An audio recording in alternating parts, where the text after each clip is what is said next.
शशि थरूर ने हाल ही में कहा था कि कांग्रेस एक परिवार से संचालित होने वाली पार्टी है। एक परिवार मतलब सोनिया गांधी, राहुल गांधी और प्रियंका गांधी वाड्रा। लेकिन मध्य प्रदेश में कांग्रेस बाप बेटे की पार्टी बनकर रह गई है। दिग्विजय सिंह और कमलनाथ दोनों अपने अपने बेटों को आगे बढ़ाने में जुटे हैं और इस चक्कर में दोनों के बीच तो ठन गई है ही। कांग्रेस के दूसरे बड़े आधा दर्जन नेता खुद को उपेक्षित मानने लगे हैं। इससे कांग्रेस के अंदर चुनावों के ठीक पहले गुटबाजी चरम पर पहुंच गई है। हद तो तब हो गई जब कमलनाथ छिंदवाड़ा की 6 सीटों के लिए उम्मीदवारों के ऐलान करने का जिम्मा अपने बेटे नकुलनाथ को सौंप दिया है। अब तक उम्मीदवारों के नाम का ऐलान दिल्ली से किया जाता था, लेकिन ये कांग्रेस के मालिकों की मजबूरी है कि वे पूरी तरह से कमलनाथ के सामने झुक कर खड़े हैं।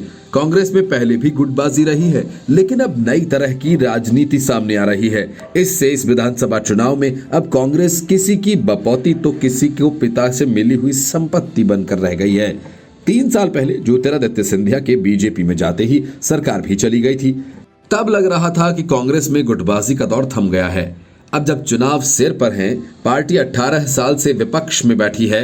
इतने सालों में बहुत कुछ बदल गया, लेकिन नहीं बदली तो कांग्रेस की गुटबाजी।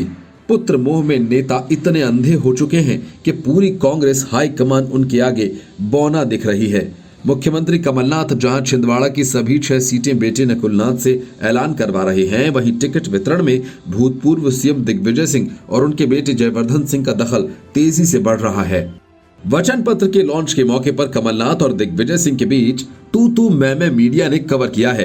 ज्योतिरादित्य सिंधिया के कांग्रेस छोड़ने के बाद ऐसा पहली बार हुआ है जब 2 दिग्गज नेता आपस में भिड़े हैं। कमलनाथ ने अपने बेटे नकुलनाथ को मजबूत करना शुरू कर दिया है, वहीं दिग्विजय सिंह अपने बेटे जयवर्धन सिंह को बड़ा नेता बनाना चाहते हैं। ऐसे में कांग्रेस की मुख्य धारा के बड़े नेता सुरेश पचौरी, अरुण यादव, अजय सिंह, कांतिलाल भूरिया, विवेक तनखा अपने आप को उपेक्षित महसूस कर रहे हैं। मतदान की तारीख के पूरे 1 महीने पहले कमलनाथ और दिग्गी का ये विवाद चुनाव में पार्टी को नुकसान पहुंचा सकता है। छिंदवाड़ा की 6 सीट पर पार्टी प्रत्याशी घोषित करने का अधिकार नकुलनाथ को देना सीधे सीधे नेतृत्व को चुनौती दे रहा है और आलाकमान असहाय नजर आ रहा है। Report news of India.